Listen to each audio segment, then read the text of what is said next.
The word of God, ദൈവത്തിൻ്റെ വചനം ദൈവത്തിൻ്റെ നാവിൽ നിന്നാണ് വരുന്നത്, ദൈവത്തിൽ നിന്ന് തന്നെയാണ് വരുന്നത്. ഹല്ലേലൂയ.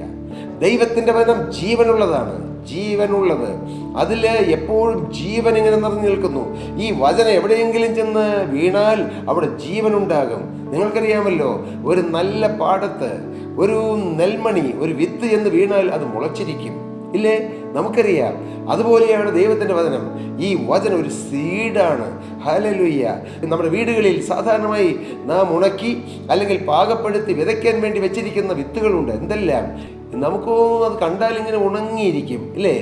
പക്ഷേ ആ സീഡ് കൊണ്ടുപോയി നല്ല വെള്ളപ്പുള്ള നനവുള്ള പ്രതലത്തിൽ നാം അത് കുഴിച്ചിട്ടാൽ ഏതാനും ദിവസം കഴിയുമ്പോൾ ആ സീഡ് മുളയ്ക്കുന്നത് കാണാൻ കഴിയും.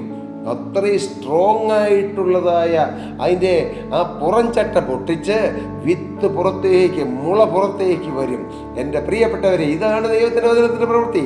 നിങ്ങൾ ഈ വചനം സ്വീകരിച്ചാൽ, വചനത്തിന് വേണ്ടി നിങ്ങളുടെ ഹൃദയം തുറന്നാൽ, ഈ സീഡാകുന്ന വിത്താകുന്ന വചനം നിങ്ങളുടെ ഹൃദയത്തിൽ ചെന്നിട്ട് ആ വചനം മുളയ്ക്കാൻ തുടങ്ങും. മുളച്ച വചനം അത് വളരാൻ തുടങ്ങും. വളർന്ന വചനം പുഷ്പിക്കും.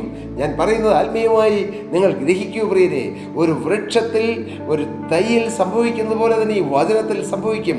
വചനം വേരൂന്നും, വചനം മുളയ്ക്കും, വചനം വളരും, വചനം തളിർക്കും, വചനം പുഷ്പിക്കും, വചനം ഫലം കായ്ക്കും. ഇതുപോലെ ഒരു ആത്മീക ജീവിതത്തിലെ ഓരോ ഘട്ടങ്ങളാണ്. ഒരുവൻ വചനം കേൾക്കുന്നു, വചനം ഗ്രഹിക്കുന്നു, വചനം അവൻ്റെ ജീവിതത്തിലേക്ക് ഇടപെടാൻ തുടങ്ങുന്നു. വേരിറങ്ങുന്നത് പോലെ ആ വചനം മുളയ്ക്കുന്നു, പ്രത്യാശ മുളയ്ക്കുന്നു, സ്നേഹം മുളയ്ക്കുന്നു, ഐക്യമായി മുളയ്ക്കുന്നു, കുടുംബത്തിൽ സ്വഭാവത്തിൽ മാറ്റമായി ആ വചനം മുളയ്ക്കുന്നു.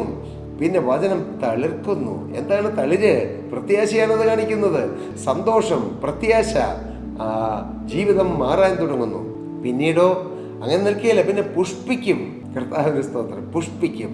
അത് പരിശുദ്ധാത്മാവിൻ്റെ നിറവിനെ കാണിക്കുന്നു. പിന്നീട് ഫലം കായ്ക്കുന്നു. എന്താണ് ഫലം? സാക്ഷ്യങ്ങൾ പറയുന്നു, കർത്താവിൻ്റെ മഹത്വമുള്ള വേല ചെയ്യുന്നു, അനേകരെ കർത്താവിന് കാണിച്ചു കൊടുക്കുന്നു. ഓരോ വിത്ത് മുളച്ച് വളർന്ന് വലുതായി ഫലം കായ്ക്കുന്ന പോലെ നമ്മുടെ ആത്മീയ ജീവിതത്തിൽ ഈ വചനമാകുന്ന വിത്ത് വന്ന് ഇറങ്ങുമ്പോൾ, വിത്ത് വന്ന് വിതയ്ക്കപ്പെടുമ്പോൾ, ആ വിത്ത് മുളച്ച് നമ്മെ ഒരു പൂർണ്ണ ആത്മീയരാക്കുന്നു, വിശുദ്ധീകരണത്തിൻ്റെ പാതയിലൂടെ നയിക്കുന്നു. കർത്താവിന് സ്തോത്രം. യജമാനന് വേണ്ടി ഫലം കായ്ക്കുന്ന ഒരു വൃക്ഷം പോലെ നാം സ്വർഗീയ യജമാനായ കർത്താവായ യേശു ക്രിസ്തുവിന് വേണ്ടി നാം ഫലം കായ്ക്കുന്നവരായിത്തീരുന്നു.